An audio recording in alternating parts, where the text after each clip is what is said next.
నిర్మల్ జిల్లా కేంద్రంలో LV Prasad I institute ఆధ్వర్యంలో ఏర్పాటు చేసిన కూచాడే సత్తెమ్మ ప్రకాష్ రావు కంటి పరీక్ష కేంద్రాన్ని జిల్లా ఇన్ఛార్జ్ మంత్రి జూపల్లి కృష్ణారావు శనివారం ప్రారంభించారు.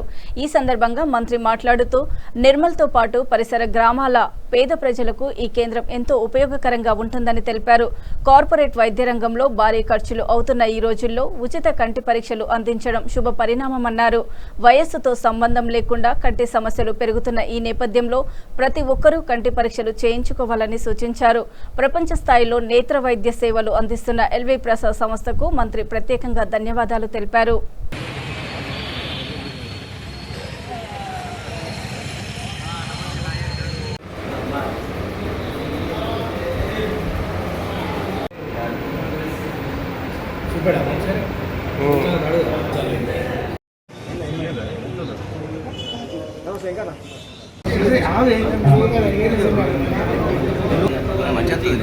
ये बाबू फोन किया మొత్తం కిందకే అన్న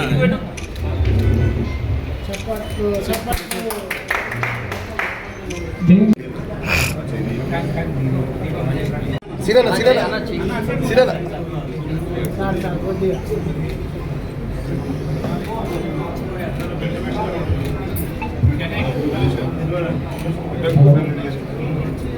జరు సైడ్ జరు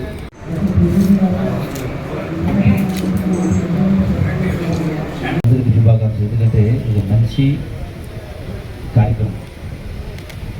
ఈ రోజున నేను చెప్పినట్టుగా చిన్న వయసులోనే రకరకాల రుగ్మతుల ఆరోగ్యానికి సంబంధించిన చాలా సమస్యలు వస్తాయి. అందులో ప్రధానంగా షుగర్. ఆ షుగర్ రావడం వల్ల మొట్టమొదటి షుగర్ బాధితులకు మొట్టమొదటి దానివల్ల వచ్చేసి ముప్పు అనేది కంటిపైన పడుతుంది. సో కంటి చూపాయి.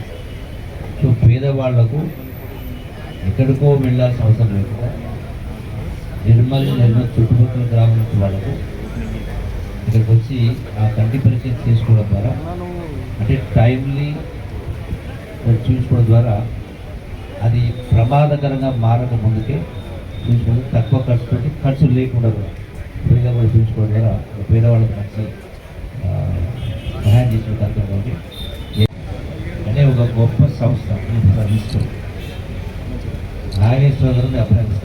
ఒకటి కాదు రెండు కాదు, గడచిన 40 సంవత్సరాలు పైన పైబడి అంటే సుదీర్ఘకాలంగా యావత్ రాష్ట్రంలోనే కాదు ఇలా తెలంగాణ, ఆంధ్రప్రదేశ్, ఒరిస్సా ఇతర రాష్ట్రాలు కూడా ఒక ఈ ప్రాంతంలోనే 3 కోట్ల మందికి ఈ కంటి చికిత్స గురించి సహకరించాలంటే ఇది మిగతా వాళ్ళకి ఎవరు కూడా సాధ్యం కాదు. ఒక తపన ఉంటే తప్ప సేవా గుణం ఉంటే తప్ప సాధ్యం కాదు. అంటే ఒక వ్యక్తి ద్వారా స్థాపించబడిన ఒక సంస్థ ఇలా లెక్క ప్రకారం చూసుకుంటే ఇంచుమించుగా 3 కోట్లు అంటే రాష్ట్ర జనాభాలో 90% మంది. అంటే ఈ స్థాయిలో మరీ ముఖ్యంగా ఈ రోజు ఉన్నటువంటి కార్పొరేట్ వైద్య రంగంలో లక్షల రూపాయలు ఖర్చు పెట్టాల్సిన పరిస్థితి ఉంది. దానికి ఆస్తులు అమ్ముకునే వాళ్ళు ఉన్నారు, అప్పులు చేసేవాళ్ళు ఉన్నారు.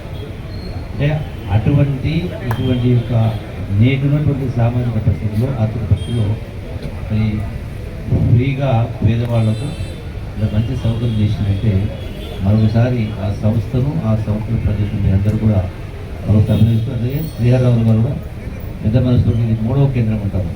ఈ బిల్డింగ్ను వారు సహకరించి బిల్డింగ్ను వారికి ఇవ్వడం జరిగింది. సో సహాయం చేసే కార్యక్రమం కాబట్టి ఇదే నాకు కావాల్సింది.